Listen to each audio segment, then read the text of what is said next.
Hi, this is Velma Bland. I am the owner of V Bland Tutoring. I launched a website in March 2010. It's a website where I had intended on assisting those high school students or undergrad students who are having some problems, challenges with their academic studies.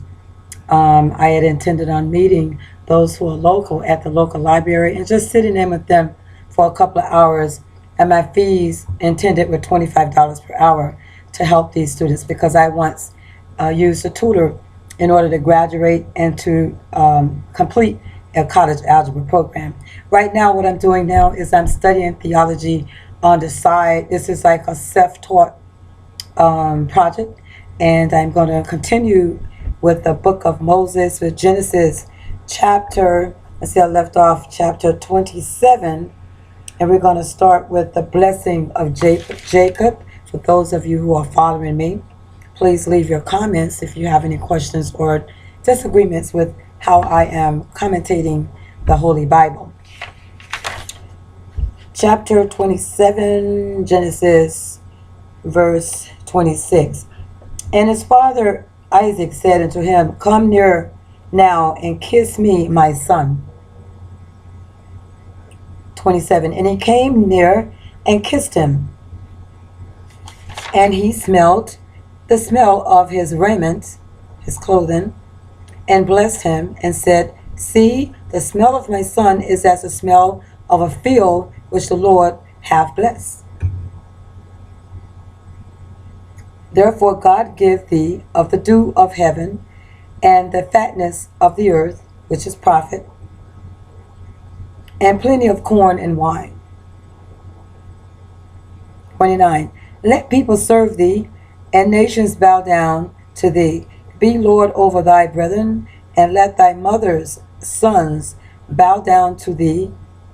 Cursed be every one that curseth thee, and blessed be he that blesses thee. 30. And it came to pass, as soon as Isaac had made an end of blessing Jacob, and Jacob was yet scarce gone out from the presence of Isaac his father, that Esau his brother came in from his hunting. So Esau, as we all remember, was the firstborn, and his skin was very red and hairy, and Jacob was the son that was the secondborn, and they both were twins, and he was the son that hang around in the temple and prayed and bowed a lot and mingled along with those people who were there in the tent. And he did he did receive his blessings. Jacob did receive his blessings when his brother Esau had switched birthrights with him. He decided to go out as Esau. And Esau was very tired when he came from the field. As his father blessed him, he is a hunter. And Jacob is the son who hang around in tents, worshiping and fellowshipping with the locals. So as we see here, as Isaac is lying in his bed to die on his deathbed, he decides to give his firstborn Esau all of his profits and all of, his last will and testament was everything to go to the firstborn. And it's that way today in contemporary, is the surname, which are the family's name, the son, the firstborn son, usually has been blessed to take over a business or to continue a household or property, land, or whatever is given to him by the father, is blessed by the father. So what we have here is there was a switch, and Jacob is the person that is to steal Esau's blessing. And as we've seen it in many playwrights and even on television, biblical stories, as Jacob was very upset, or Esau, one of the two of them, were upset because Jacob was upset because he did not inherit his father's kingdom. And verse 30, and it came to pass, as soon as Isaac had made an end of blessing Jacob, and Jacob was yet scarce gone out from the presence of Isaac, his father, that Esau his brother came in from his hunting. 31. And he also had made savory meat and brought it into his father, and said unto his father, let my father arise and eat of his son's venison, which is a meat, a lamb's meat, that thy soul may bless me. So his father was on his deathbed, and so Esau came in from hunting. He did catch a deer or something, or a lamb, and so now he blessed his father with, I guess, with his catching. He with back in the days, a sacrifice was made when you caught an animal or a lamb or anything. So the family members, when the hunter came in, they would bless the father or bless the meat, bless before they eat, and it's something that was a tradition that they did. And Isaac his father said unto him, who art thou? And he said, I am thy son, thy firstborn Esau. But remember, Esau and Jacob switched roles. Because Esau was very tired. He didn't like hunting, and he decided he very tired. He didn't want to go back out. So Esau and Jacob switched roles.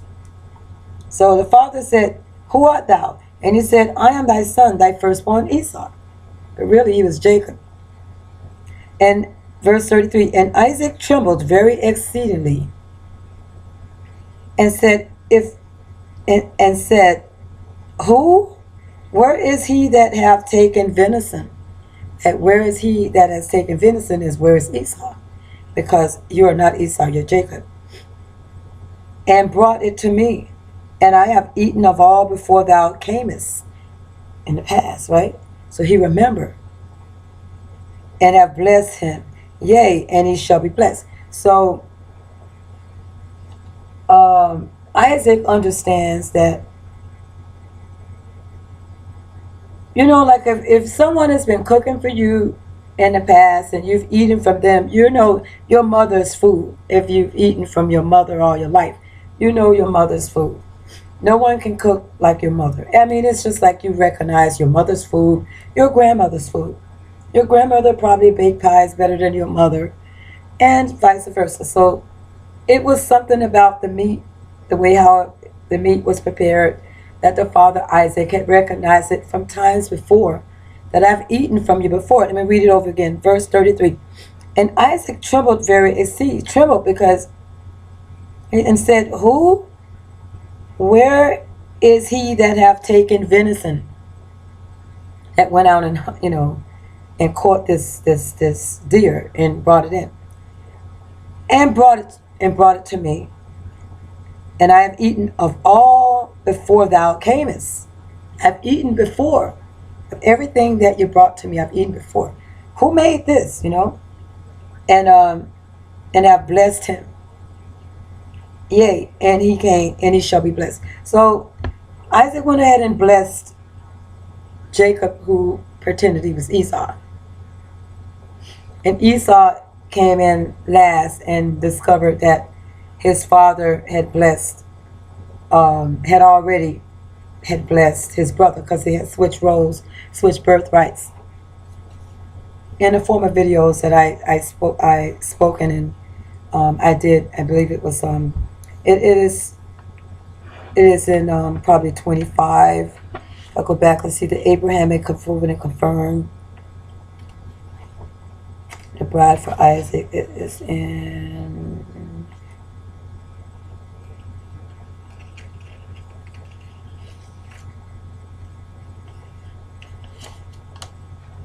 it's very near.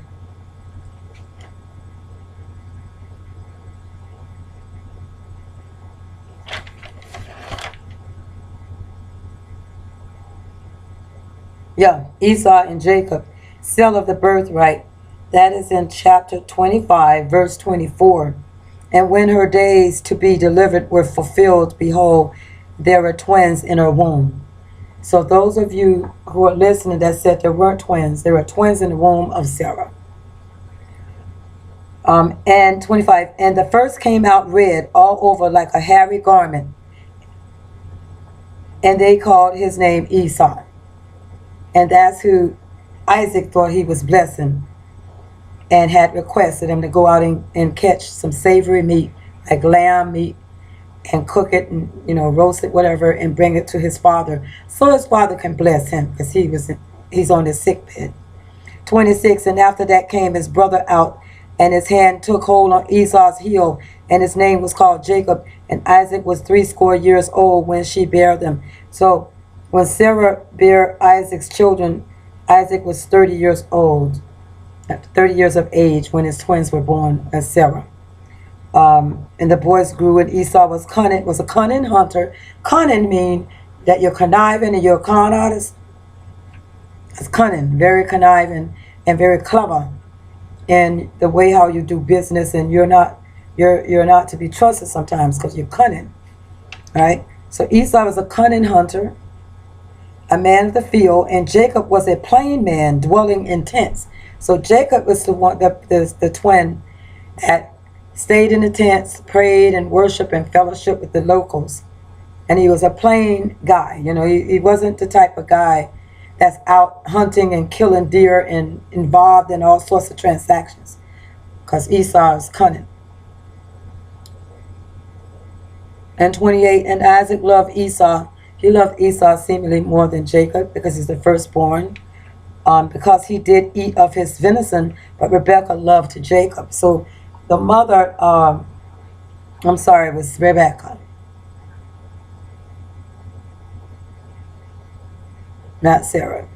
Rebekah had the twins because Sarah is Isaac's mother. So I got confused. Anyways, Esau and Jacob, they switched birthrights. I'm not going to go all over that, but you'll find it in verse 24 to verse 34, chapter 25. So this is one of the reasons why the father, all these years, he is eating from his son's Esau's venison, his Esau's lamb. So now Jacob is offering it to him and pretending he's Esau, so that he could be blessed with the family's kingdom as the firstborn, as they switch birthrights. Because Esau and Jacob came to an agreement when they were young, they're twins, that they decided to switch up because Esau no longer wanted to be a hunter anymore. So they switched roles.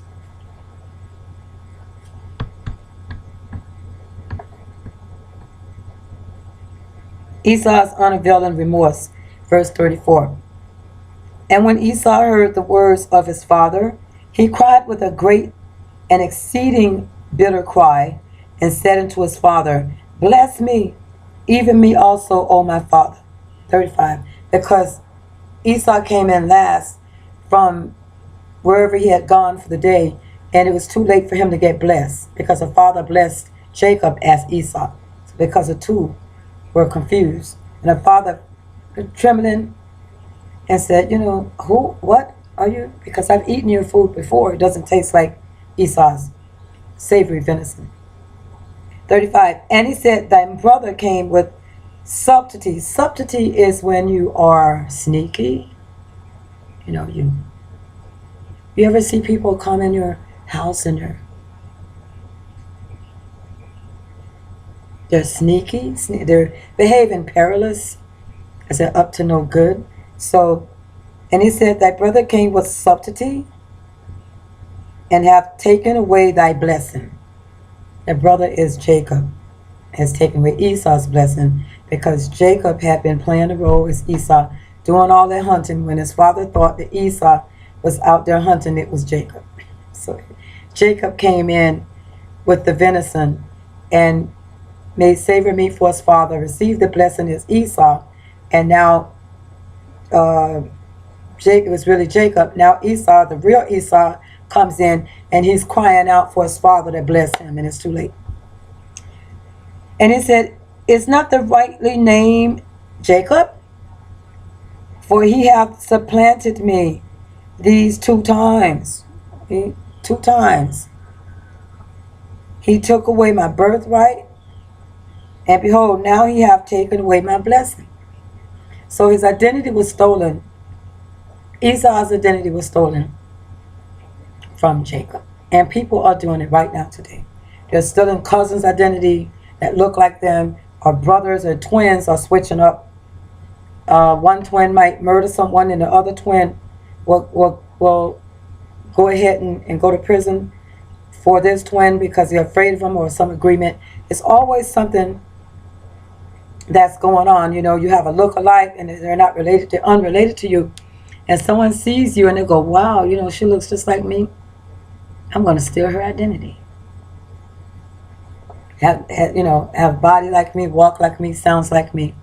Because everybody's telling me she looks like me. I'm going to steal her identity.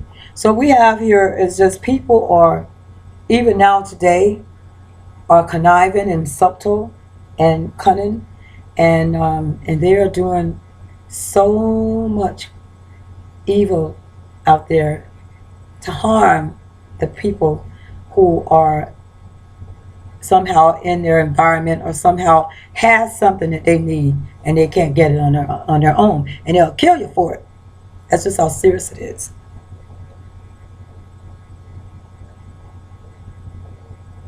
36. And he said, is not the rightly named Jacob, for he hath supplanted me these 2 times. He took away my birthright, and behold, now he hath taken away my blessing.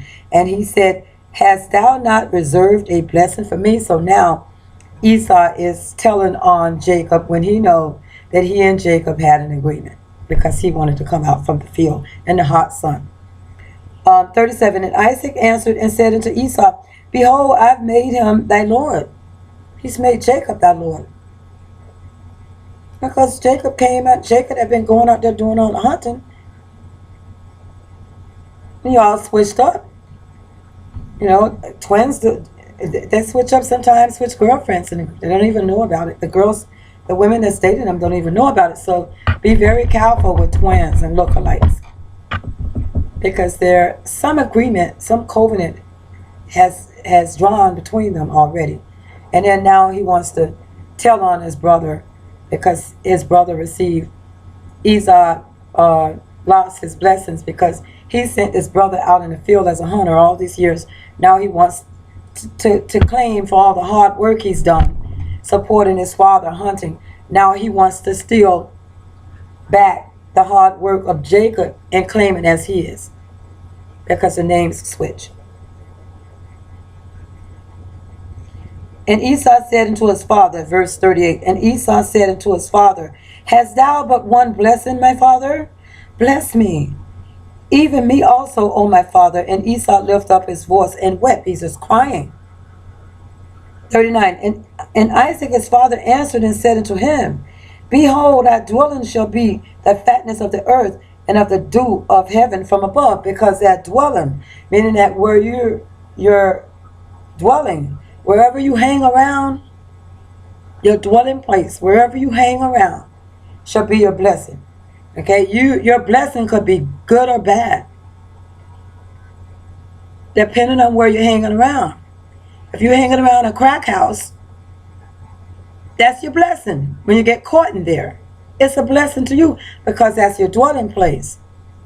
For whatever you're succumbed, whatever conditions that you want to behold or want to be named up under or considered as a part of, if you're caught there, if that's your dwelling place, if the church is your dwelling place, you're blessed up under the church's blessing.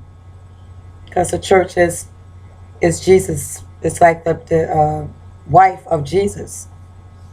Because that's the building where we worship and everything. But people are bringing so much dirty deeds in the church too, until running people out of there that wants to be there. And now because they run you out, you're looked as a demon that you don't want to go to church. But every time you're there, you're supposed to go to church, to fellowship, pay your tithes, as in ecclesiastes, and to be a part of a union as a body of the church, to worship, to learn, Bible study, get involved, donate, blah, blah, blah, blah, blah. That's church. And it's even more. Now they're raffling in the church, selling clothes, doing all sorts of background work, and get angry with you if you do not buy anything from them. Some people, you don't have the money. I just tithe. I got to pay my bills, but I just gave it a tithe. So you got to balance your budget and know that your tithes is very important when you're in church. You need to give an offering if you're not in church. I do that a lot too. Right now, I give offerings. I donate because if I'm not in church, because I'm uncomfortable and I know I should be there anyway, because I feel humiliated sometimes, because it's not because of the church, because I'm blessed. It's because they're not following the teachings of God's revelations. It's something that they're doing is not following the Bible. And they know they're not following the Bible. Why should I keep coming back here and you're turning the church into a comedy club? This is church. It's not a comedy club. It's okay for a pastor to stand up and preach. And sometimes the pastors are preaching from the Bible, and the way how the words are coming out, it sounds funny, and you have to catch yourself. You go, ha ha, because the Bible is funny. The Bible has truth in here, and it's funny. Some sections of this Bible is funny, and it's serious business. It's not anything to joke about, but to bring jokes in the church, about somebody's pain and suffering and their weaknesses. That's not funny. They shouldn't bring that out, because we're not in confession. We're not in judgment day. Well, God judges everybody. The pastors are not supposed to judge anyone. They're supposed to teach and pray and preach and encourage and to be a leader in the community based on his position, his disposition as pastor. Many people trust the pastor. And so if you find out your pastor is impregnating the whole church, you want to go back there? We need to forgive him first and move on. But it's happening right now today. Still yet. 39. And Isaac his father answered and said unto him, Behold, thy dwelling place shall be the fatness of the earth. Behold, thy dwelling place shall be the dwelling, shall be thy dwelling, shall be the fatness of the earth and of the dew of heaven from above. So he's blessed him with that. And by thy sword shalt thou live. Thy sword is your weapon. Your weapon could be a gun, a knife, a rock, a stone, a car, a spear, a samurai, a rifle, a palm. That's your sword. And by thy sword shalt thou live. Because you're living by thy sword. That's your trait, your personality, your human innerness, your being is your soul, is how your values, your beliefs, your customs. That's your sword. You live by the sword, you die by the sword. Because the reason is not because someone's going to kill you. It's because you're practicing these things and you're using weapons and objects and everything. You must have them to protect yourself. So when you use them, someone can take them away from you and use them upon you. So what you live by, you die by. If you live as a pastor, you die as a pastor. If you live as a teacher, you die as a teacher. You live as a doctor, you die as a doctor. That's your sword. It's what you live by. That's your sword. You live as a crackhead, you die as a crackhead. You live as a prostitute, you die as a prostitute. That's what they're meaning here. That's the sword. And by thy sword shalt thou live, for thou live, shalt thou live. And shalt serve thy brother as in community. Not only your family, community. And shall serve. And by thy sword, verse 20, and by thy sword shalt thou live, and shalt serve thy brother, your neighbor, your community. And it shall come to pass, talking about the future, and it's going to happen one day, when thou shalt have the dominion, meaning that you shall get the Holy Ghost, and you shall have the blessings, the covenant, the key, the word, the dominion, as in you're going to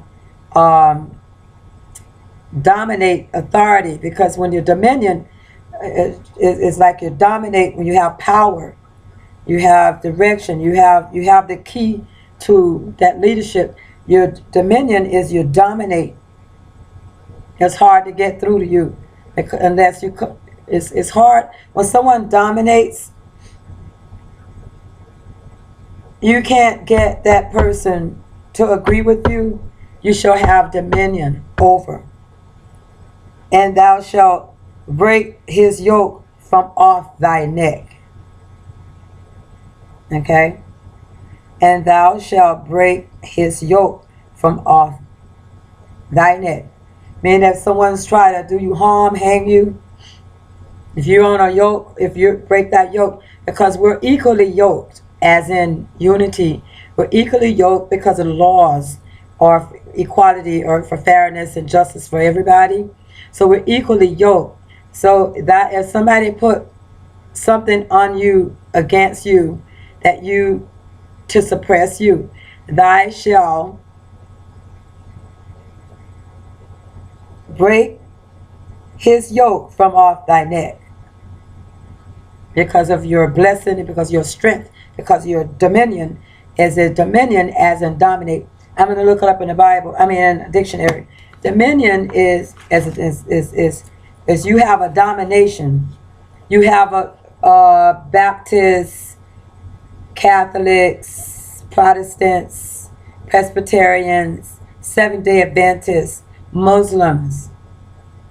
We have different dominions. And we also have people who practice voodoo. That's their religion. Because voodoo is medicine and it's used as a way to heal naturally. That's voodoo, spiritual. They call it voodoo. But when you take voodoo and you use it as against your enemy, whether it be retaliation or you are the one that are hostile and initiated it, then it's not considered as something good. It's considered as something against the Holy Bible.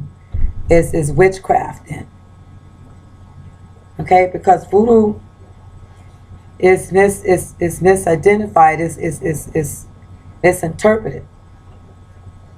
Because people are provoked and they're tired of being the person laying down to get the neck chopped off and you're still laughing at them and harassing them every day. So now sometimes people take the Holy Bible and put it aside and they use something else, and that's voodoo. As they deal with it without waiting on God. You know, they're tired of waiting on God to avenge their enemies, because God said that he's going to avenge your enemies, but you must be a patient soul, living soul, because your enemies, God said that I am always in your presence. I am seeing everything that everyone are doing. Not just what Velma is doing, not just what the neighbors are doing. He's seeing the whole world interact with each other and their dirty deeds, their good books, reports, and everything. He's seeing everything that we all are doing in a given day, whether it be momentarily or today, yesterday, last year, 10 years ago, 1,000 years ago. He's already know before you even think about it what you're going to do. And these people who are practicing mind reading, you are not God. God is the only person who ought to know what you think about before you do it. And if you're practicing this type of wand and witchcraft, that's against biblical teachings, and you will meet hell's fire one day, and you definitely will not make it in heaven. Because the Bible says that he wants the pastors to deal with the meek, and I don't know why they haven't run across that section yet. He doesn't want you out there chastising and bothering people who refuses to come to church because they do not want to come because they're picked on, but they are reading and teaching, trying to learn it on their own, and they're praying and they're at home with it. Because God said that you can go in your closet and pray. You don't have to be up under the temple of the church. You can pray in your closet and still get your blessing. It depends on what you're doing out there. What are you doing? What are your actions? Are you evil? Are you doing witchcraft? Are you harassing people? Are you killing and murdering people? Are you starving people? What are you doing that says that you have the right to have control over the whole world, and you don't amount to anything but the same dirt that God cursed that beast Satan to drag his face for the rest of his life? It's on that dirt for seducing his firstborn daughter, Eve. So we have people who believe they're God. They want to kill God and interrupt that mockery they're doing. They're interrupting God's spirit that's trying to continue to be the countenance of our headstrong, because we're heady, our headstrong, our intelligence. It's the psyche, the psychology of your thoughts, your processes, your reasoning, your consciousness, your unconsciousness, your cognitive thinking, your behavior, your mental health. All of that is a part of your being. Your soul and your heart is beating blood throughout your body to keep you breathing. All that is a part of the human anatomy. We do not need people who are crazy out there with no sense at all attacking innocent folks because they want to use some type of test and trial on them because they hate their guts. Now you're interfering in God's work, because God is the only person. He's a spirit too. And I ask a question, who killed God? Because in order to be a spirit, you got to be dead. We are a living soul. We are a living soul. We are full of flesh and blood, and we're 98% water. They have organs in our body, and their organs function involuntarily without our help. But when the organs are voluntarily functioning, is because you have probably acquired a disease, and your antibodies, which are your B cells, your antibodies are trying to rush to that area where you acquired that disease and heal it naturally. As if you get a cut, you have antibodies B. They run to that section and try to heal it, and then it itch because it's itching, because it's healing. And then you put something on it, you clean it so it can will not get infected and spread. Our bodies heal ourselves. But now we got a body-eating bacteria called anti-Ebola virus. It's a bacteria that's inside of your body. It eats you from the inside out. It's worse than AIDS. It's worse than cancer. It's airborne, and you can't stop it. You have to wear masks and protective garments to protect your body from catching that Ebola virus. Is a human body that your body is eating you up inside out, and no one can do anything about it. It's worse than leprosy, and that's what we got now. That has just arrived in the USA, and it has been ongoing, prolonged. That disease is a diverse disease in diverse cultures, in people of color, black people. It's not white people. Diverse cultures or diverse cultures are cultures who are controlled, and they are given instructions, and they are positioned in different colonies, and they are separated and divided, and then some of them are cultural avoiding the other cultures. That's a diverse culture. You're identified by the color of your skin, the texture of your hair, the sound of your voice, and your language, and your attitude. And that's what we are as people. But we're supposed to be equally yoked. But Isaac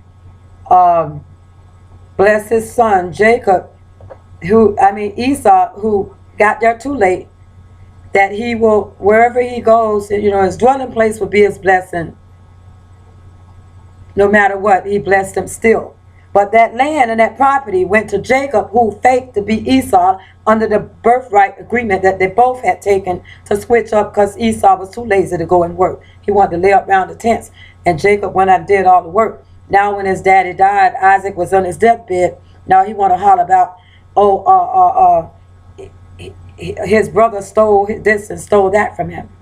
Now he want to open his mouth. But before, he didn't say he was lazy and didn't want to go in that field and hunt. He did it for a little while, but he stopped. Now dominion, we're going to look that up. because dominion is when you dominate, you have different religions dominate the other. They think they're better, like Allah we have Jehovah God and we have Allah. These are the same gods, but because of the dominion, the cultures are rejecting the other God or rejecting the religion or the dominion. So dominion, let's just verify that. D-O-M-I-N. When I get done with this, I have to get on with that studies, but I'm sorry I came back a little late with this. I'm very busy right now. Dominion. It's the same as dominate. Domain, supreme authority. Your domain is your address, is your identity, is your foundation. And we have dominion as in church identity, titles, pastor, bishop, assistant pastor, lady of the church, mother of the church. Those are dominions. Those are the different categories that were split up into titles. A domain, supreme authority, sovereignty. He has sovereign over us. The President of the United States is a commander-in-chief. He has sovereign over the U.S. However, he has power, or he can be vetoed if he breach or does something that is against his title as a president. We have a self-governing nation of the Commonwealth. And these are self-governing nations or islands of the Commonwealth is London, England. Okay, so we got that straight.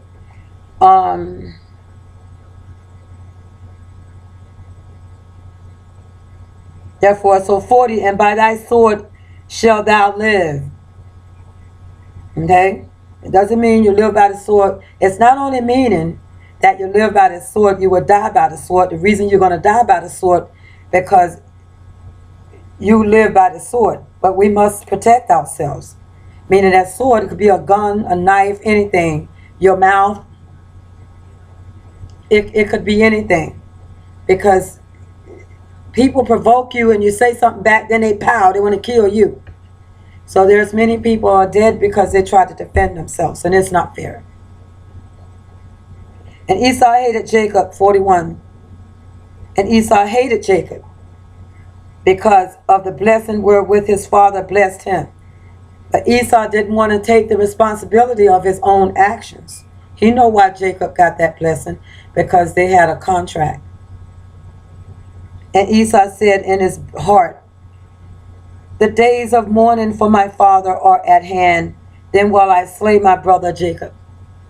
Now he's so mad he want to kill his brother. And that's what I'm talking about. People are doing things to people to destroy them. And when they feel the same pain that they inflicted on the next guy, now they want to kill somebody. And you're the one who inflicted the pain on yourself, because you started it. You agreed to the birthright, to switching birthrights, because you were too lazy to go out there and hunt like your daddy had blessed you to do in the first place. And Jacob, the youngest twin, were a plain guy that was hanging in the tents, worshiping every day, and with the locals and guiding whosoever that came there, along with his father Isaac. Because remember, Isaac is a mediator, and Abraham, his father, is a judge, and was blessed. His people blessed all through today. So Isaac is a mediator, and Jacob is a plain guy in the tent, which is the holy temple, and the brother was a hunter out there, have to go and fetch food and bring it for the family. And every time we eat meat, we're supposed to pray and bless it, because we're not supposed to eat meat. But after Noah, because before the flood, we were only to eat herbs as meat. And then after the flood, God then say it's okay to eat meat. Now that's back in the beginning section. If you've been following me in the videos, you will see the times have changed. So as time changes, so does laws, because people are complex and they're severe in their behavior sometimes. So we can't keep the same laws. We got to make them stricter, make fines stricter, because we have some people out there who are defiant, and they refuse to follow the law because they have to believe they have sovereign over you. Because I'm white, or because I'm curly head, or because I'm rich. I have sovereign over you because of my skin. I'm acceptable. Then because of your type, you're jet black. You have no rights. You know, you're considered somebody that wasn't even blessed, because when the U.S. Constitution was amended, blacks were slaves. So it's one of the reasons why today African Americans are considered as not having rights still yet, because you are a free man unless you commit a crime. So we go and we set up you to have to set things up to make you look like a criminal, so you can no longer be free. We can put you back in jail. So these are the things that we have going on still yet today. People are targeted and mistreated, and large groups are behind it. And it's the very people that you sit around every day and eat and sit at the table with. You think that they're your friends. They are not your friends. They're trying to kill you. And they will if you don't watch out. So be careful. Now he hate Jacob, and he want to kill him now, right? Now 42. And these words of Esau, her elder, and these words of Esau, her elder son, okay? Words of Esau, her elder son. Now, her elder son is Rebekah. Her as in Rebekah. We're told to Rebekah. There we go. And she sent and called Jacob her younger son, and said unto him, Behold, thy brother Esau is touching thee, doeth comfort himself, purposing to kill thee. Okay, so now Rebecca, the mother, stepped in, because she's not going to let you kill the baby boy, the brother, the baby twin. She talking to him now. Behold, okay, because of the blessing wherewith his father blessed him, Esau said in his heart, the days of mourning for my father are at hand, then will I slay my brother Jacob. And these words of Esau, her elder, which is the mother, were told to Rebekah, because she overheard what he said he was going to do, kill his brother. So now the mother, she sent and called Jacob, her younger son, and said unto Jacob, the one that got blessed instead of Esau, Behold, thy brother Esau is touching thee, doeth comfort himself, purposing to kill thee. So right now he's confident himself, meaning that he's venting. Excuse me a minute. He's venting.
Okay, thank you. Sorry about that.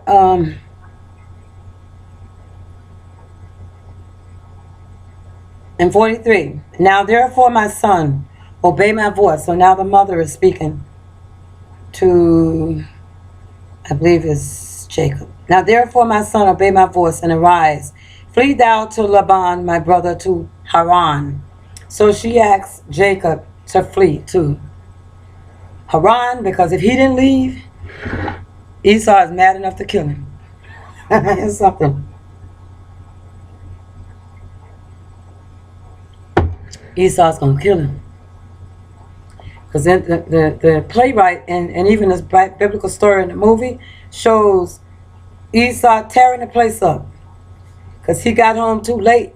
And his younger brother was knew good and well he wasn't Esau. Decided to continue to play that role as being Esau. And Jacob was blessed with the kingdom, Isaac's kingdom. They try to make them look like they're poor on TV. But no, they weren't poor. These people are the very people who are fighting right now, the ISIS and ISIL. Whether you want to believe it or not. It's true. And that's why they're having so much tough times right now with allowing France and Great Britain, that agreement between Sykes and Picot, which is contemporary, in 1918 or 1918 it was, that the Ottoman Empire was crumbling down. It was falling, and it was destroyed from so many years. Egypt was destroyed when the fire destroyed Sodom and Gomorrah. Was nothing but Egypt. And the very people today, the ISIS, which is the Islamic State, which are the Sunnis, and in Levant, so the ISIL, the Islamic State, the Levants. Okay, they are the same. The Iraqis and Iran, they are the same people within the Arab nation with two different goals. One of them are the groups that America's name as terrorists, because the reason that they are, because this is their turf, and you're here. It's just a normal process.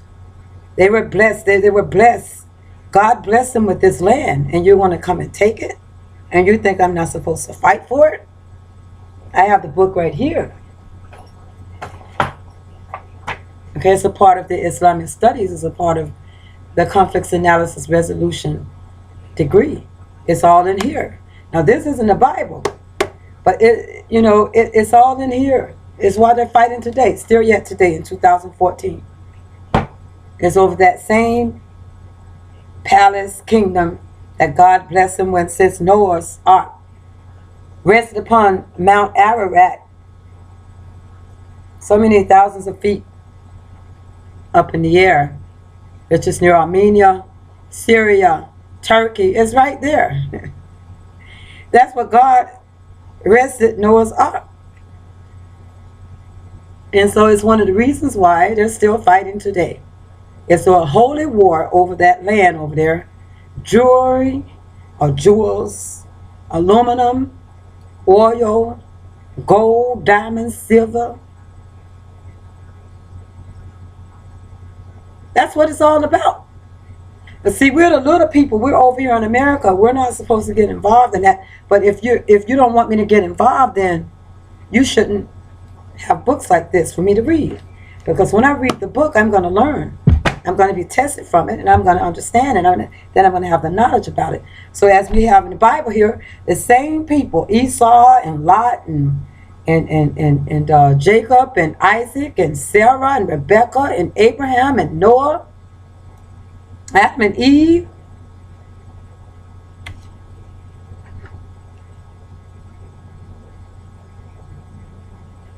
Same people. And that's why they're fighting. And that's why they're going to kill them. That's why you're going to kill you.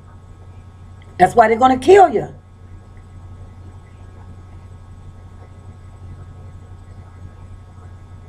That's why. Because you want to come and take somebody's property and make it yours. Or you fix up an agreement, and because somebody didn't have the money to bring up, someone come and invest into your house, you can forget that house because you have to sign an agreement They came in and invested in your house, and they put you some beautiful crystal over here, some chandeliers, and new carpet, new furniture, ladies, and gave you plenty of food and took care of the other guys' children. Bought you a nice car and your hair done up and nails done up every weekend. Now you want to kick him out and go bring in a dirty dog in and kick him out. You're just as good as dead. Because you shouldn't have accepted that help. You're involved in an agreement, oral agreement. Now you want to say, well, we're gifts, but he's gonna kill you. Gonna kill you. So now Jacob was told, his mother told him to get out of there, go to another place to stay. He moved to, flee thou to Laban, my brother, to Haran. Okay, Haran. Now, and tarry with him a few days until that brother's fury turn away. So he told him to leave until the brother calmed down, because he's mad enough to kill him. Because he lost his father's blessings. He was supposed to receive, the inherit everything as the firstborn, Esau. Okay, until that brother's anger turn away from thee, is verse 45. And he forget that which thou hast done to him. Because see, Jacob valued systems.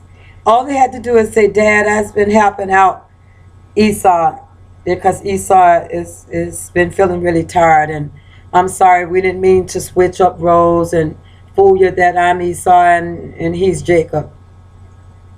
But I'm not Jacob, Dad. I'm not Esau, Dad, I'm Jacob. See, he had an opportunity to tell the truth, but he didn't.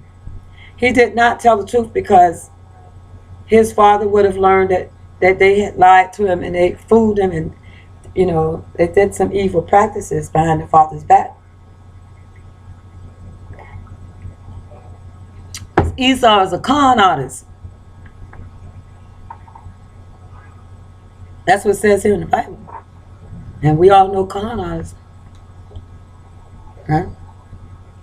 You think they're your friends and they're going to kill you.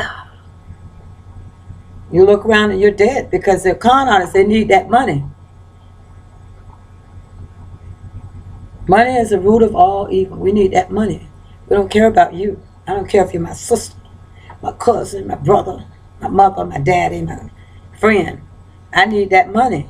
We're gonna kill y'all because you got something I want, and I'm gonna get it. I need that doctorate degree.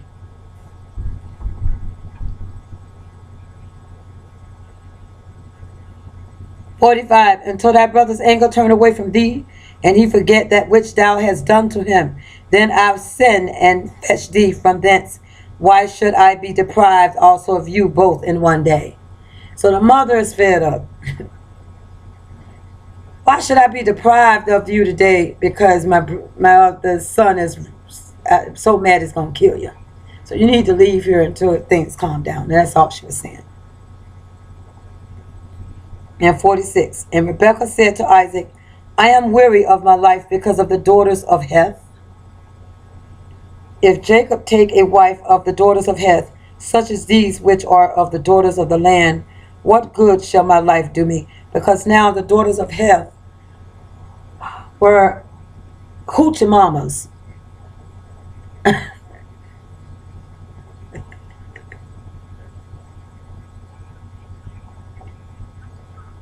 And these women got into the livelihood of Esau and Jacob.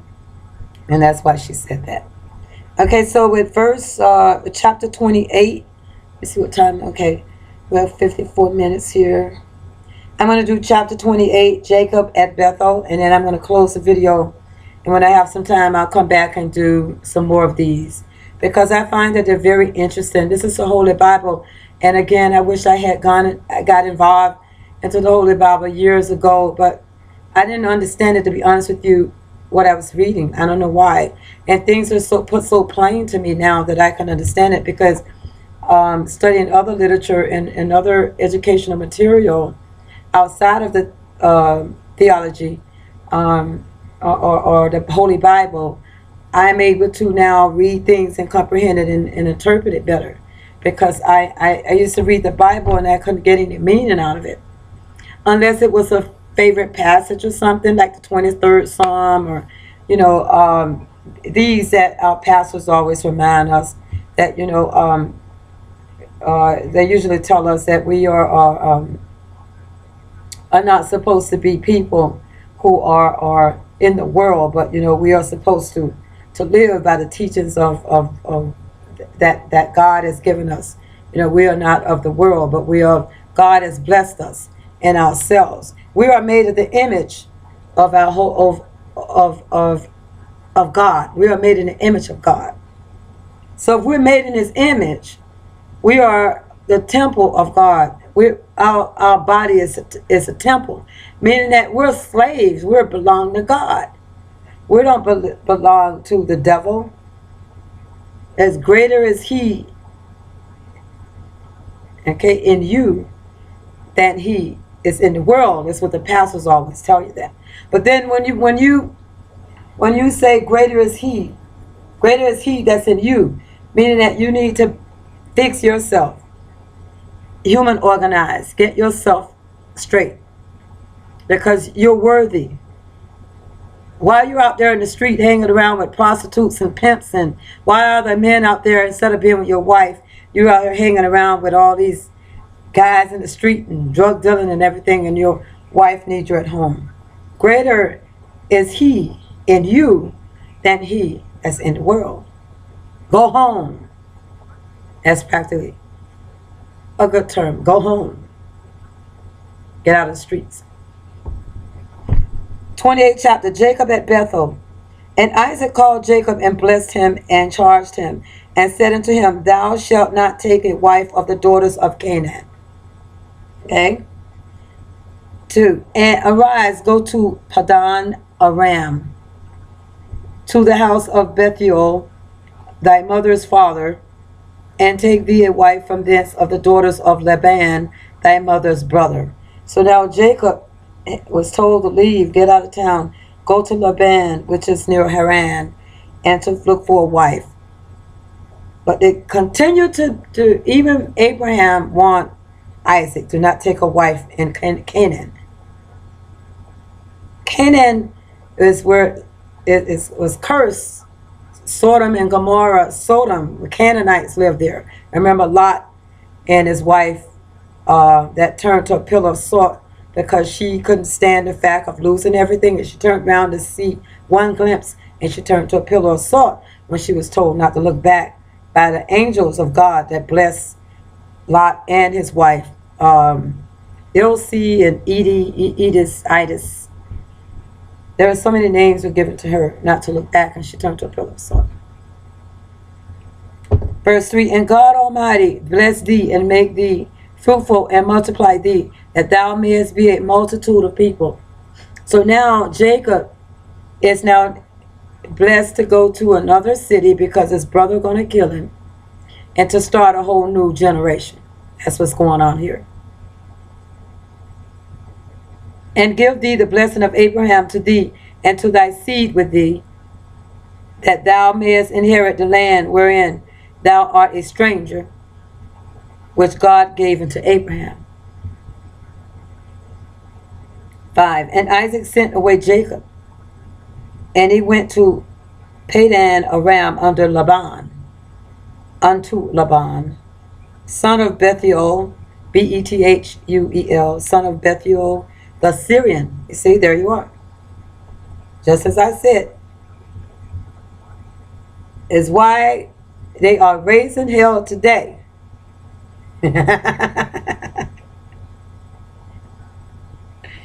It's right here in the Bible. And it's why when I'm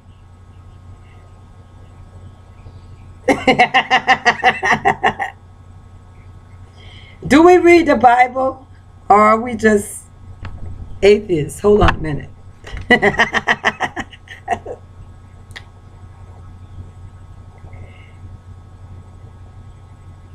That's what I told you. When Noah's Ark landed upon the Mount Ararat, Arabs, Arab nation. And America over there.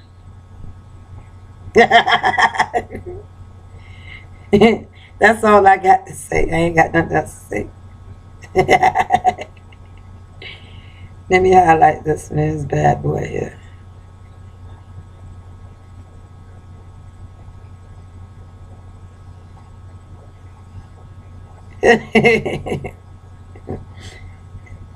Chapter 28, Genesis, verse 5.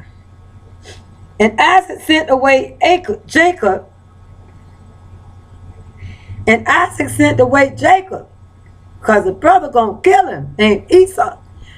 The red dude, very hairy as a raiment, hairy as I think silk or something they were trying to say. Gonna kill him. Because you should have told him that you weren't me. I know we've been playing our daddy all these years. And he thought that I was the one out there in the field hunting and it was you, Jacob. But you know I'm the firstborn. You know I'm your big brother. Why you didn't speak up for me, man? You come and take my blessing like that? He's mad. So now he's mad enough to kill Jacob. And his mother, Rebecca, got to get him out of there. You remember Rebecca, she is the beautiful woman that was at the well, and the chief master of Abraham was told to go out and find his son Isaac, who was a mediator who weighed options, the pros and cons of people problems, and helps them settle agreements. That's what Isaac is. That's what Isaac is in this section of the Bible. Abraham was appointed by God as being a judge, honoring the court. He had control of all of the land, and before anyone could do anything, they had to go to Abraham. If the people of the town had a problem with you and they went to Abraham, Abraham was a judge, and Isaac is a mediator.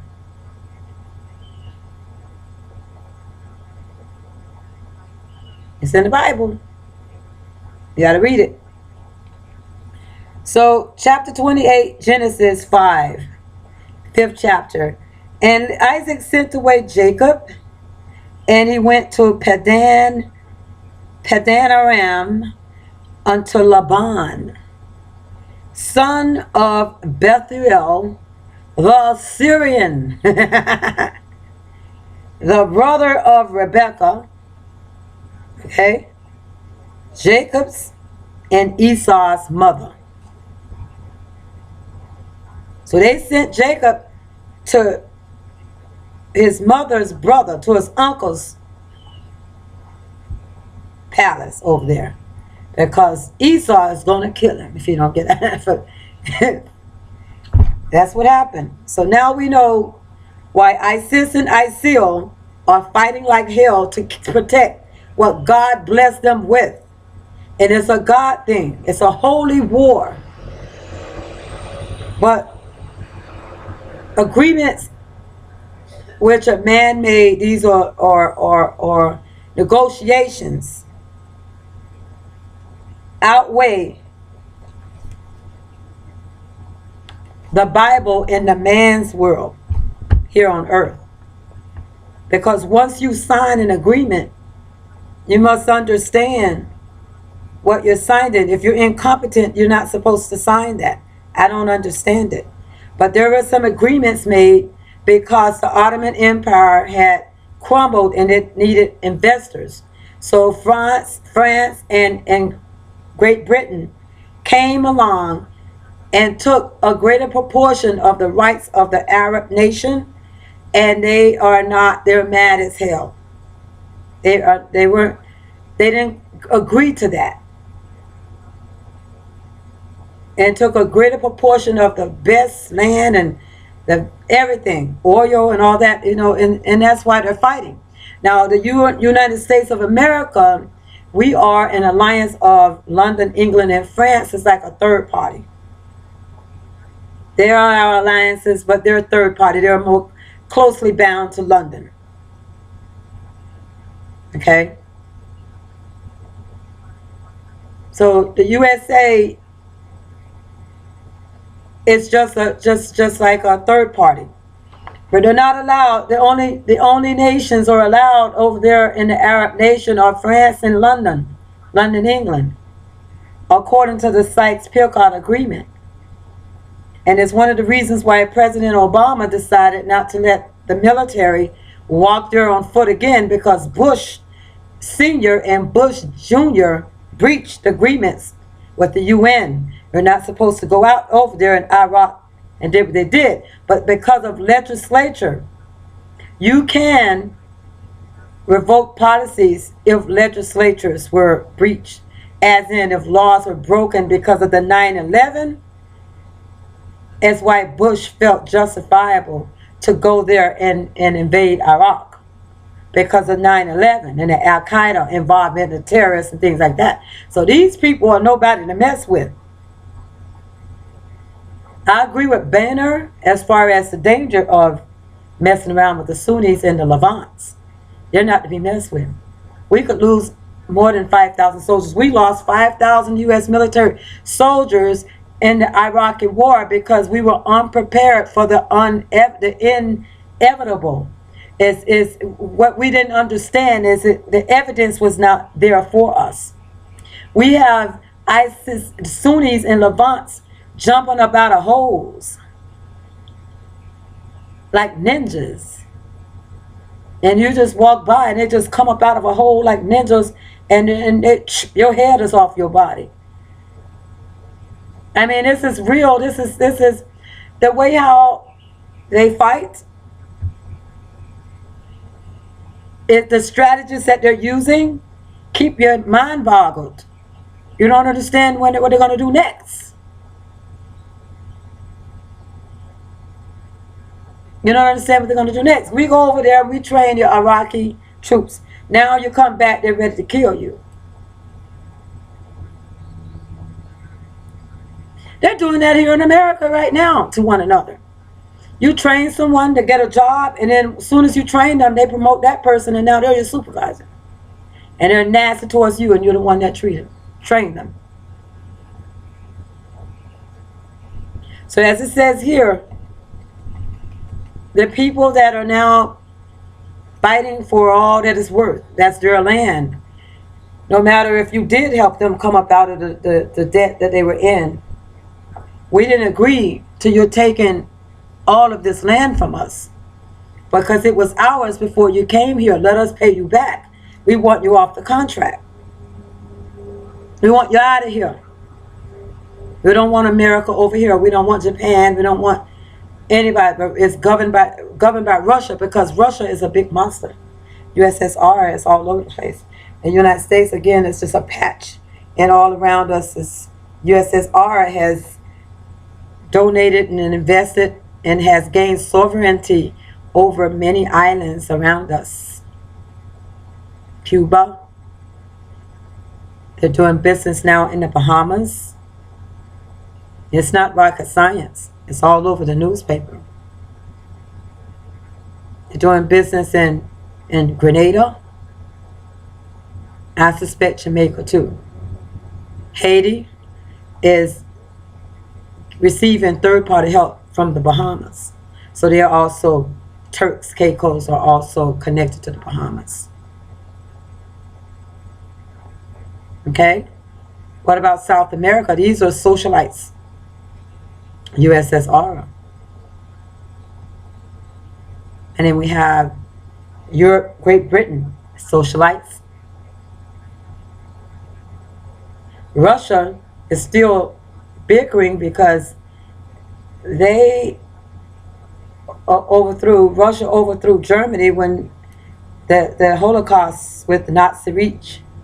And then Hitler committed suicide because he couldn't believe that he are now dethroned, and the USA could not save Germany, but Russia did. So that's something for the USA to think about. When you mess around with the ISIS and the ISIL, you got Russia to contend with. Possibly. Maybe. Probably. Who's to say? You ever looked at the Prime Minister's face? I don't trust him. He doesn't look too happy about those visa bans. And then we also have China, whose capital is clean and squeaky. That's the Republic of China. They're all connected. Scotland, which is kicked India out of there and sent it to London. That happened like right before I became a resident of London in 1981. I was there a whole year.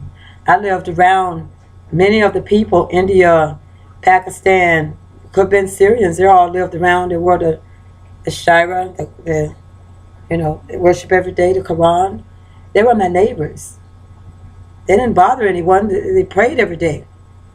And you didn't mingle with them because you weren't allowed to, because there were traits, there were customs, they were innately born into that.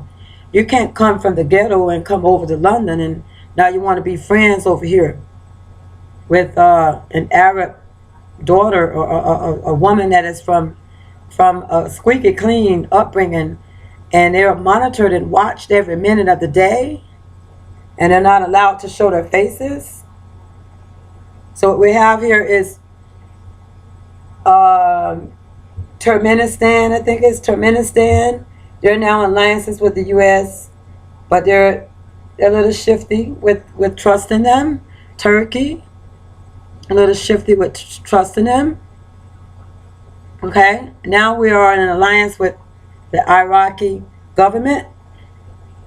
They're a little shifty too. It's all here in the Bible. They're fighting. It's a holy war going on right now. And we shouldn't make it World War III. I believe, I can't tell the president what to do, but I believe from the literature that I've read and from the knowledge I've gained that our soldiers need to come from out of there. This war is between the Iraqi government and the Iran and Syria and Russia, France, and Great Britain. And the smallest nations on the map has so much power. But Russia is a giant.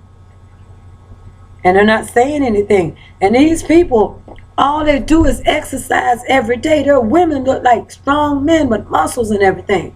And you over here in America, you got $5. You got $5. These people are lifting weights and they care about their health and they're in top shape. They don't smoke drugs and they're educated. Africa too. They're educating themselves.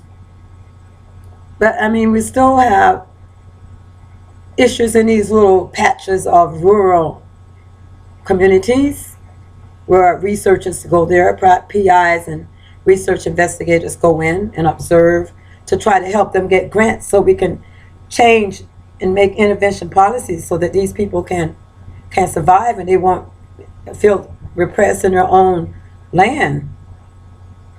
Millions of women and children starve to death in India and in the Palestinian locations, Lebanon, because because Bush administration,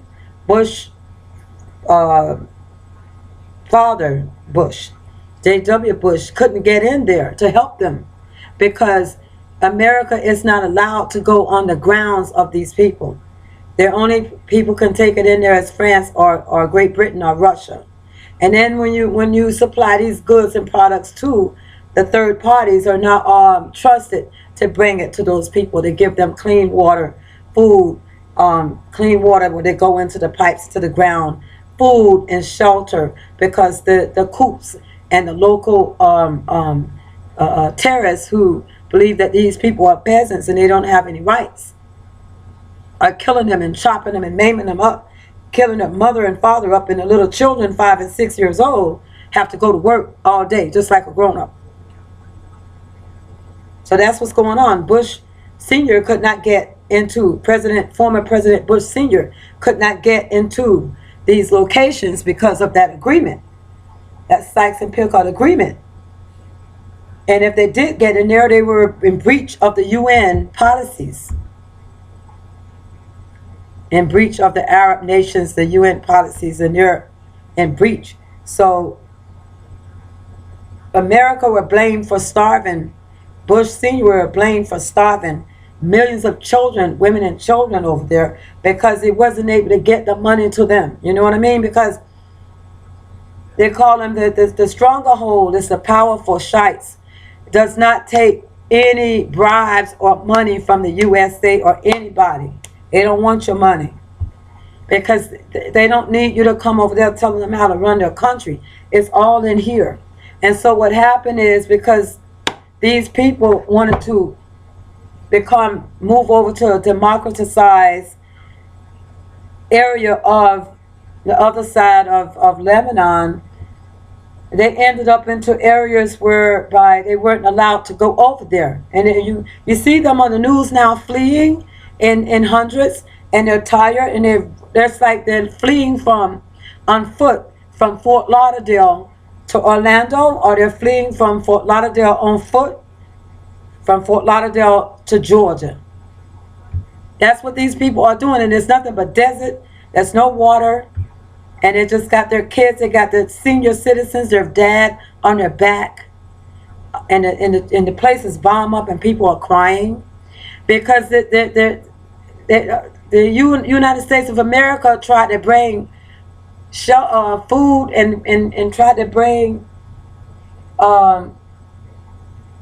food and aid and mission groups there to feed them, to get these people into a section where they will not die, because they're suppressed up under a very strict government, and it's no joke.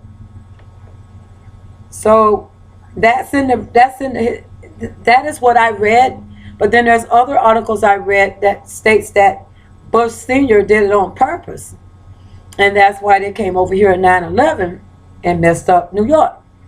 So it's a lot of hearsays. You know, you got to go by, when you're reading articles, you need to, before you put it in your papers as students or Western scholars, you need to make sure that you have your authors and put their names down, because even me doing this video might make somebody frown upon this video, but it's what's happening, and it's in the Bible. So do you believe in the Holy Bible? A lot of people do not. I believe in the Holy Bible, but I'm just saying that this is why we got the Holy War going on right now. It's because of right here in chapter 28, verse 5. Verse 6, when Esau saw that Isaac had blessed Jacob and sent him away to Padan Aram to take him a wife from thence, and that as he blessed him, he gave him a charge, saying, thou shalt not take a wife of the daughter of Canaan. You're not to bother anybody there, because Canaan is Sodom, and is cursed. Anybody from there, these women from Canaan, don't go to Lauderdale Lakes, because 80% of the men has been documented by the state of Florida as having the HIV virus. Now, don't you know that damages and destroys the reputation of men? But it's in public record. And once it goes public, we need to do something about it. Well, who spread these diseases to our men? And why did they do it? We need to find these women.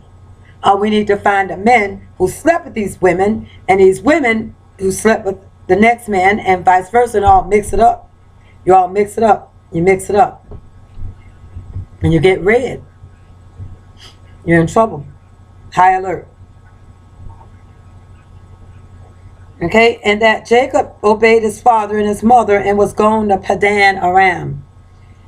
8. And Esau, seeing that the daughters of Canaan pleased not Isaac his father, didn't like him. Abraham didn't either. And that's what Lot came from. Lot moved there, but that's, you know what happened to Lot. His daughters got him drunk, and it was incestuous behavior, and had babies for him. So that's why they don't want you to mess with nobody over there. Incest. And 8. And Esau, seeing that the daughters of Canaan pleased not Isaac his father. 9.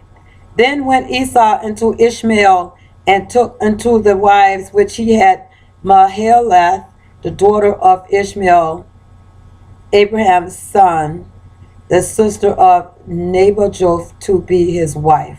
So Esau went to Ishmael. Well, Ishmael is his uncle. Yes, his cousin, I think. No, Ishmael is brother because, wait a minute, his cousin, first cousin, and took him to the wives which he had Mahalath, the daughter of Ishmael's Abraham's son. Right. So Abraham is Isaac's grandfather. Isaac's father. I'm sorry, Isaac. And Jacob and Esau, Abraham is their grandfather.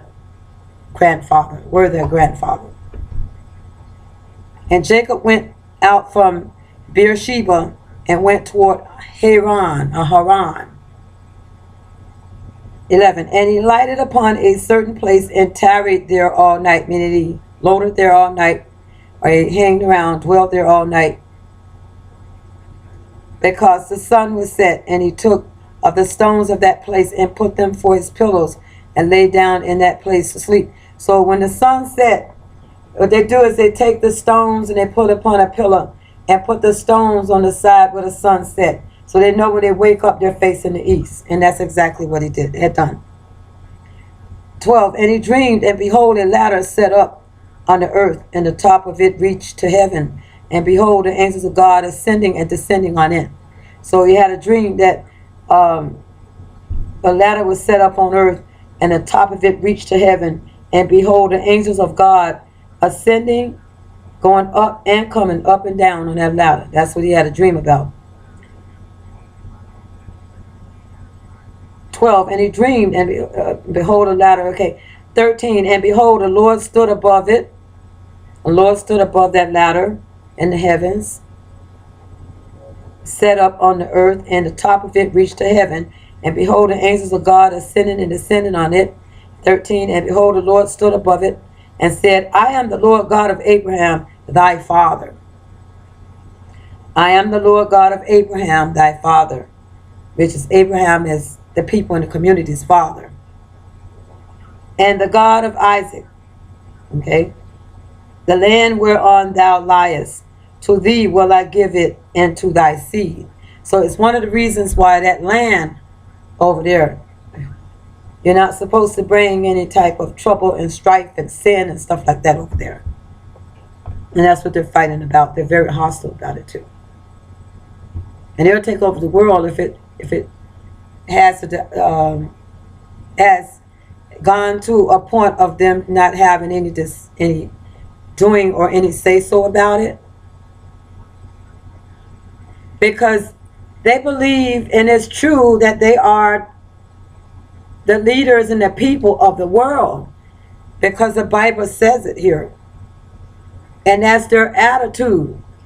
The ISIS and the ISIL said, if you come messing around over here, we're going to come over there to America.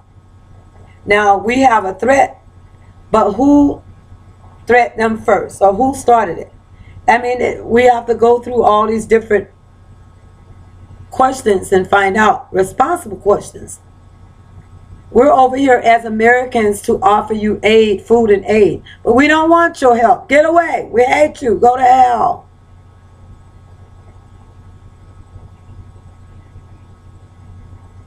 So now it's force. You're still coming over here. Why are you here? I'm going to behead you. So we take your journalists, you come back over here again, and we cut your heads off. Then we tell you not to come back over here. Your feet are not holy enough to be on this land. And that's the way they think. It's right here in the Bible. It's right here. You can't deny it. It's the way they feel. We don't want your help. Go away. We want you off our land. That's what they're telling you. Go to hell. And they're saying it.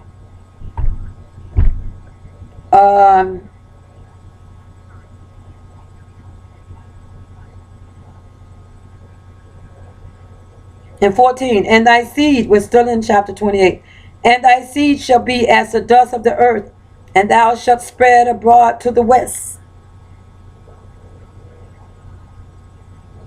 See, it's telling them that you need to take your seed, this holy seed, and go to the west and clean it up.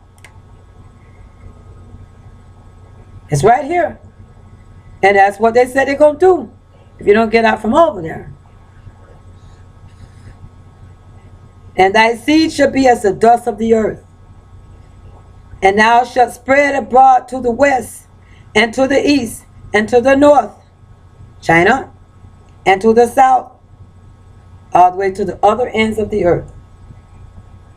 And in thee and in thy seed shall all the families of the earth be blessed. So until they come, spread the seeds throughout the entire universe. God has said until his people, Abraham's people from over there in the east. We're talking about the Arabs, the Sunnis in the Isil, Levants. Until they come over here,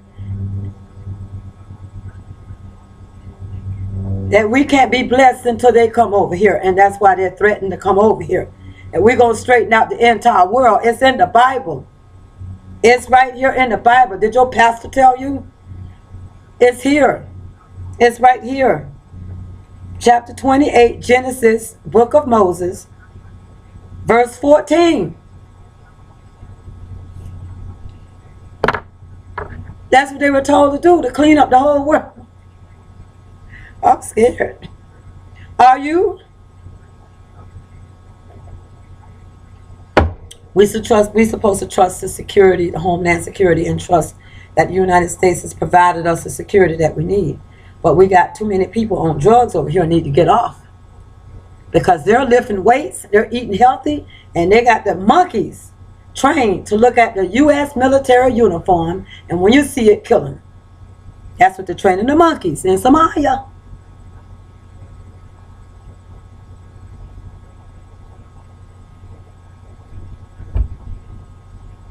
'15th verse, and behold, I am with thee, and will keep thee in all places whither thou goest,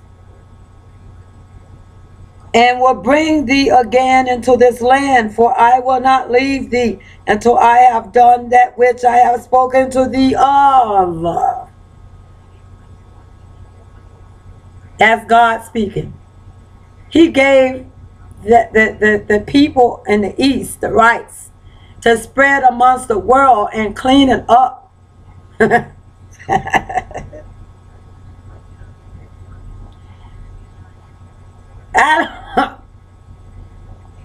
me hurry up and get done with chapter 28 before something happened to me. I'm just saying that's what it says here in the Bible. Again, verse 15, and behold, I am with thee. God is with thee. He's with them, the Arabs.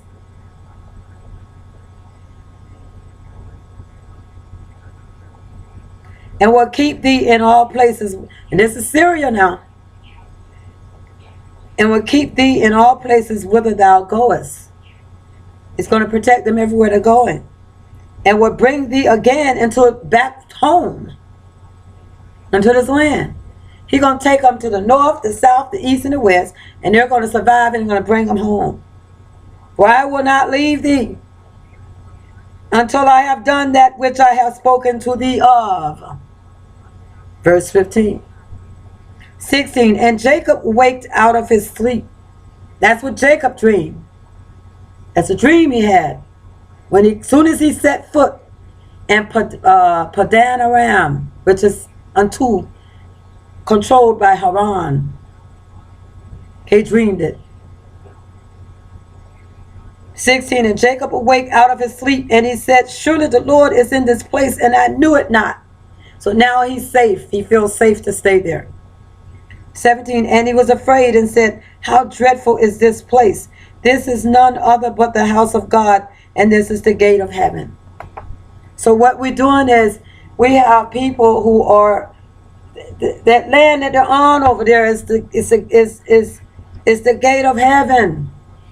And they don't want you there. They're going to kill you. You don't kill me.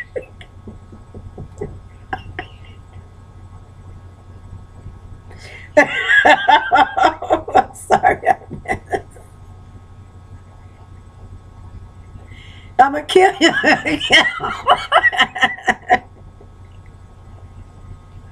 Hold on a minute.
I'm going to kill you.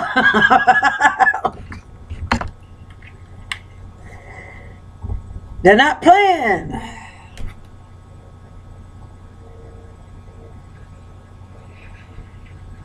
As Jacob said, when he woke up, he was afraid, and I'm afraid too. It's the first time I ran across this. That's what's going on over there. We need our president to pick up the Bible. Pick it up, President Obama. Pick it up. This is no joke here. We're losing too many of our soldiers. And Jacob rose up early in the morning and took the stone that he had put for his pillows and set it up for a pillar and poured oil upon the top of it. And that's why oil is very important to bless yourself with. In the name of the Father, in the name of the Son, and the Holy Spirit, you cross your heart. I bless thee with this oil. Bless me. And Jacob rose up and did that. So, and he called the name of that place Bethel, but the name of that city was called Luz at the first, L-U-Z. So if you know of anyone named Luz, usually it is a Hispanic person. That's a blessed name.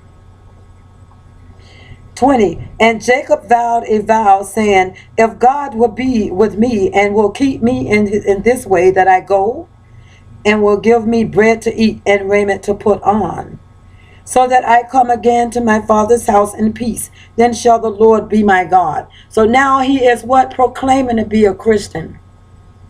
He made a deal with God. He highly recommended God in his life now, Jacob, because he said if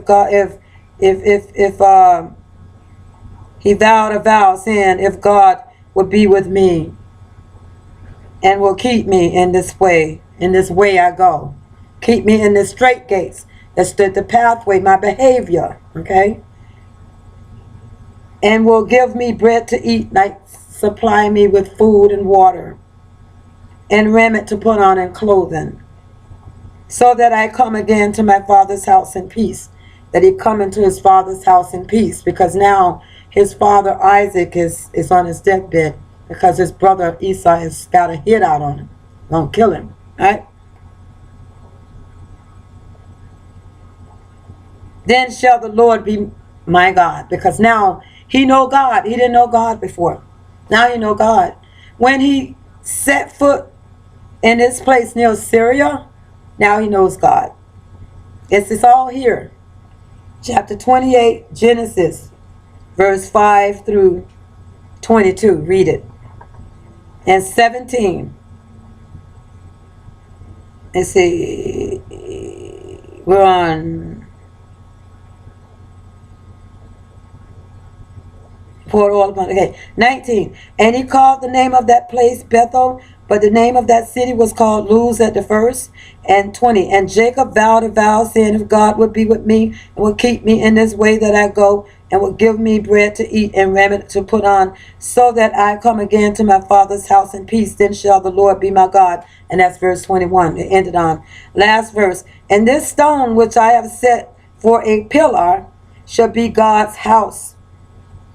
And of all that thou shalt give me, I will surely give the tenth unto thee. Okay, so the 10th stone, because when he lie down to sleep, he saw that vision. He put the stones up, and then he put a pillow on it to rest his head, and he faced the east because the sun was setting on the west. So he set the stones up and the pillow, which is to lay down and sleep, and he faced, so he'd know where eastbound is. When he wake up, that means I got to go east this way because it's headed east. And so he says, and this stone which I have set for a pillar shall be God's house. So that stone, he said, a pillar is like a pulpit, like they build some type of a pulpit, like they make like a monument. Well, that's what and I'm sure that stone where Jacob sat down is probably still there, and you're not to touch it. Should be God's house. And of all that thou shalt give me, I will surely give the 10th unto thee. Meaning that he will surely, in order to receive something from him, you need to give. But what you give me in favor, I will give you the 10th. Meaning that, I guess, 10 times more. So that's the blessings of verse Jacob at Bethel. That concludes my video today. Please do leave me comments if you feel the need to. If I have, according to you, have misinterpreted anything, if you're a pastor, please let me know. Because as I have reading it, I have interpreted as the Bible reads. I don't mean to try to outdo anyone. Again, I'm not an ordained minister. I'm a doctor in philosophy, postdoc in the dissertation prep stages, moving on into complete the dissertation within the next year and a half. So I am, looking forward to giving back to the community and to working with youth to help design programs and intervention programs so that our youth will stay in school and that they would be healthy in their mindsets. They won't commit crimes and commit murder and rape and things of that sort, because it's around the age group where our children who are innocent, they've changed over to a new identity when they become teenagers because of the association groups that they're hanging, or peer groups of which sort of like they want to hang with these people in order to be their friends or to be a part of the action. They need to take part and to be accomplices of certain actions and activities, and sometimes these activities are illegal. And then again, I look forward to designing a program to help battered women, because I was once a battered woman in the past. I saw my aunt went through a lot too, and my mom also complained about being beaten. So that is the area that I want to focus on in the minor, and I probably will be looking for constituents and those who are in the program with me to probably write a book with me, or to have my leading professors to assist me with that, and to build upon the committees in the near future. Within the next month, I need to choose a committee. I have my chair now, and I will be working on articles and completing my projects today. I have class tonight. Thank you. God bless you, and keep smiling. Thank you.